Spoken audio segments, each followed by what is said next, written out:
White House announces homebuyer assistance. Who qualifies? The Biden administration announced new measures Monday to help prospective homebuyers get closer to their dream of owning a home. Some of the measures include allowing buyers to use potential or actual income from units connected to a home, so-called accessory dwelling units, ADUs, such as garage apartments, as leverage when applying for a Federal Housing Administration-insured mortgage. The policy, the White House says, can help reduce the cost of a mortgage for a new homebuyer. The flexibilities will help more first-time homebuyers, seniors, and intergenerational families leverage ADUs to build generational wealth through homeownership while creating new affordable housing in their communities, a White House statement said. The new measures come at a time when mortgage rates inch closer to 8%, the highest they've been in more than 20 years, while the lack of supply of new homes has elevated prices, scaring off new buyers from the market. The government also said that the U.S. Department of Agriculture, USDA, will grant $9 million in loans to help Native American prospective homebuyers.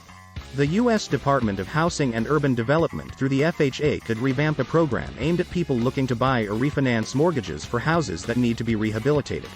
FHA is considering potential policy changes that could increase the funds available to borrowers to make renovations and repairs, the White House said.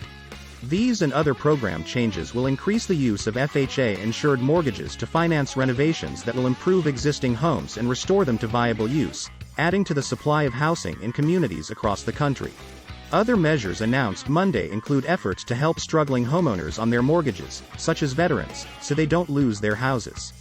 For the active duty military service members, veterans, low-income families, and other Americans whose homeownership is supported by these initiatives, the administration's efforts are a signal that they are committed to moving the market in the right direction, Mike Calhoun, president at the Center for Responsible Lending, told Newsweek. Potential buyers looking to own homes with accessory dwelling units, ADUs, like garage apartments. Native Americans looking to own affordable single-family homes on tribal lands. Buyers who want to refinance or buy homes in need of rehabilitation.